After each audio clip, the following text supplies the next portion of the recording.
Welcome, Dr. James Beckett, Sports Card Insights, here with Rich Klein and Brad Bethune. We're going to talk about some of the dynamics that are behind the curtain of Hobby Hotline that we all enjoy on a weekly or twice a week basis in some cases. So first, thanks sponsors, Topps, Panini, Upper Deck, Heritage Auctions, Ugly Scott Auctions, Mike Stadium Sports Cards, Burbank Sports Cards, ComC.com, and Beckett Media, Beckett Grading, Beckett Authentication. So welcome, Brad. Welcome, Rich. We all participate in Hobby Hotline, which is a weekly live video call-in show with comments and callers. And you guys have called as well as been co-hosts with me. Brad, we'll start with you. Welcome to the show. Why are you interested in taking time out of your weekend or Tuesday evening? One of my favorite things to do is teach.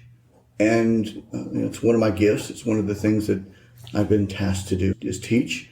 I'm a big believer of pay it forward in the hobby. It's all about trying to make sure people are educated and that people know what to do, sometimes what not to do, or as I like to say, you do, you boo, or even to just be cautionary and exchange ideas. Originally, when I jumped back into the hobby, that's what I fell in love with. The ability to share ideas and to just ask questions and make comments live. Are you saying you're 50-50 on learning and teaching? Yes. In terms of Hobby Hotline? Because a lot of times you're contributing things, but sometimes you're receiving. I can't say that I learn as much as I teach but I always walk away with learning something. Even this morning, I took a couple of mental notes. And I also learned from the other engineers and the other hosts and learning how to be better, what to do, what not to do, what to say, what not to say. So I'm constantly learning, and I try to constantly teach. One of the guys you're learning from is probably Rich. So Rich, welcome to the show. Thanks, Jim. And are you learning on Hobby Hotline, or are you mainly sharing your past I always experience? learn, like Brad. If you stop learning and you stop expanding your brain, that's really not a good thing. So I'm always learning to listen because, especially now with the recent expansion to the Tuesday night show, there's a whole new group of voices coming in. And I'm excited about all the Tuesday night people. We have people like Suze now on Tuesday night at a regular basis. Ryan Nolan, who travels on each weekend to the show. He couldn't do Saturdays. Right. So we have exciting newer voices that come in that's a good mix to go with we'll call it the traditional Saturday mix. Yeah. For me, especially when the pandemic began and Hobby Hotline began, it was a natural extension because I was going to the office because I hadn't yet gotten a webcam for my computer at home. So my only webcam was at the office. I would go to the office for Torah study, since we were doing our Torah study on Saturday morning. Yeah. So why not? I'm there already. Just go to Hobby Hotline. Okay. It was actually a perfect timing for me. One of the things that's interesting and fun for me on Hobby Hotline is there's an orientation toward breaking news, but some news doesn't break on Friday for the Saturday show. It breaks during the week. So has the 2 shows a week diluted that a little bit? That when something happens, you can deal with it on Tuesday, and by Saturday it's old news? Or I don't think so. I think it's more of a continuation and thought exchange because there's so many different personalities. Because if you think about it, essentially it's 6 people having 6 different types of. Mike Moynihan, he's vintage. Yeah. He would have a completely different thought process than, say, myself, who does a little bit more newer. So you get that differentiation, and you've got different age groups. I think the personalities give it a different flavor and a chance for it to be broken up during the week. Like this week's show, we covered newer topics, and yet they had broken during the week. One broke later in the week, one broke earlier in the week. And we still covered them because, as Brad said, we added different perspectives to the situation. One of the things that's really nice is the people that call in and the comments. So even on the engineering side, you make sure that's flowing. And if a topic dominates the chat room, why wouldn't you just talk about it right then? So the chat room dictates as well what we talk about. It may be a topic that started off on Monday. But my experience has been that a lot of the breaking news it's not coming from the callers or the commenters. It's coming from the panelists, the hosts, the guests, the people that are there, and they're giving their take on it, and then the comments can weigh in on that or ask for clarification. There has been once or twice when I was engineering that something broke a Friday night, and getting up early and prepping, instead of looking at the current news, I made the mistake of prepping what I'd already done from Friday before. So I did miss the topic that jumped on. And that they asked me there.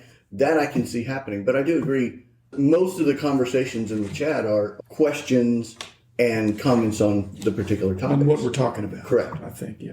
And how do we increase audience participation? Is there any criticism, or is there an ideal amount, or are people coming on and feeling like their voice is not being heard, or are we chilling those? How do we get more dynamic element within the chat? The show we did with Jeremy as the engineer, He draws them in. he draws them. Right. Yeah. He does a really good job. Okay. Also on his show. That's the way he does his show. That's the way he does his show. He's a natural with that. Every host is different. When I say host, every engineer is different Yeah. with how they do it. I don't want to say some are better than others because everybody has their own strengths in doing it. Yeah, but some are better than others. Some are better than others. That's okay, but the chemistry of the hosts, you think that's random? Or who's behind this? Trying to put together, is there a brain trust? Well, Val tries to do that. Val, one of the hosts. Val does the schedule. me, yeah. Because every time I'm with somebody different. Yeah, it has to do with scheduling. Like when there's a Dallas card show, he knows that the Dallas contingent, like Brad and I may be just calling in from the Dallas card show. We won't be, guests necessarily. Yeah, and what I'm realizing now, which I wasn't thinking about this till you mentioned, is that there's some people who can only do Saturdays, right, or only do Tuesday evenings. Yeah, Suze and Mike, Bo Spencer, they can only do Tuesdays. And it was up until recently, I was only doing engineering on Saturday. So even within the engineering group, that Drew's on twice, John's done twice. So now we're starting to mix in, but there are some hosts that can only be on certain days. So that's why you see constantly some people on Tuesday and some people on Saturdays, just scheduling. I know Saturday works. I can do Tuesday, but Saturday works better for me.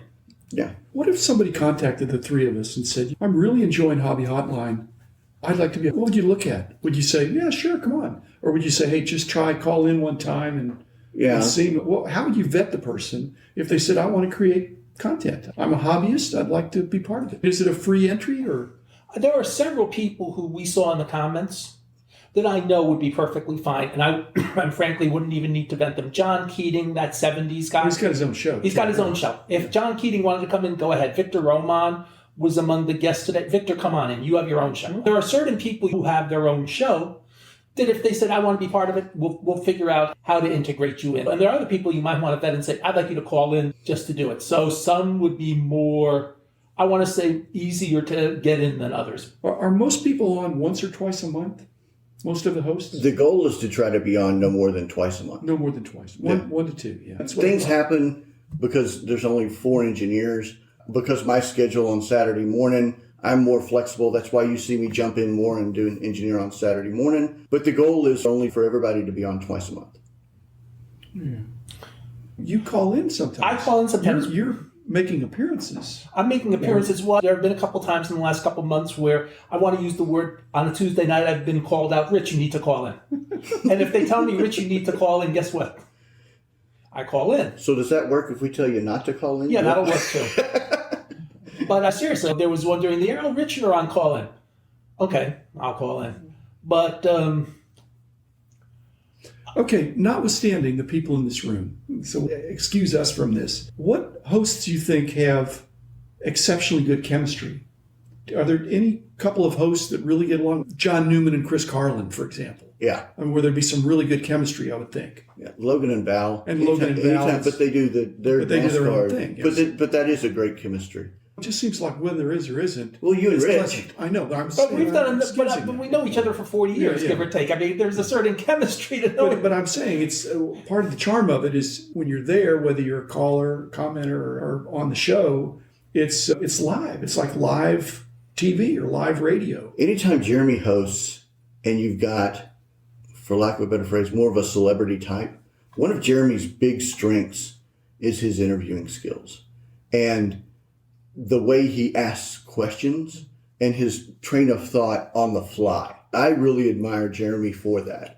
And just anytime make sure that I watch some of it just because I enjoy that. Anytime he does it with Well, there's a good aspect of that we could deal with, and that is that on Sports Card Live, that chemistry Jeremy has is based on the prep and the vetting that he does. I don't think we're doing that with Hobby Hotline because we're mainly having guest hosts. Correct. Anytime that I jump on, I'm trying to be on like an hour before, and then I tell everybody that you're on. The last time I was in engineering, I think Logan and I talked for an hour before, and we were talking about topics, and then Brody got on 10 minutes before, and we talked to Brody about what we were going to talk about Brody. And within the chat room, there's always what are the great topics to talk about, but there's not the extent that Jeremy does. Like a practice show with you, Right. I think. Yes, he does. Before you're on, it's like, hey, and I think, Jeremy, I want to be spontaneous, but he's straddling, and Hobby Hotline does too, this being somewhat spontaneous, but some structure too. I think that's one of the hardest things about engineering is making sure that you're covering the topics that you want to cover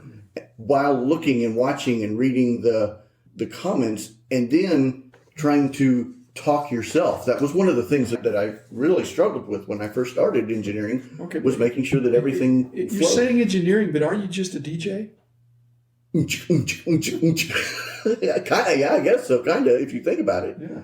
But yeah. It sounds scientific. You're just pressing buttons, aren't you? Yeah, yes, you are pressing buttons. But you got to. That software is a little more complicated than just pushing buttons. But you got to. But you have to know which comments you want to highlight. Exactly. So there is something. You have to have some hobby knowledge. And if you're bringing in like different sheets and whatnot, and different examples and websites and whatnot, I know that within our group chat on Twitter, I don't want to say if I'm on or somebody else, but if I see something breaking, I always try to post not just what the topic is, but if there's anything interesting that's been posted or written about the topic. So everybody has a frame of reference to look at. So I think that's important. So everybody at least has some prep, but then they can go off on their own, so to speak. I have some weeks said, hey guys, this is a big topic. I think you need to at least read or watch or look at this so that you're knowledgeable on whenever we go live, that you're not going, oh, I don't know anything about that. So What?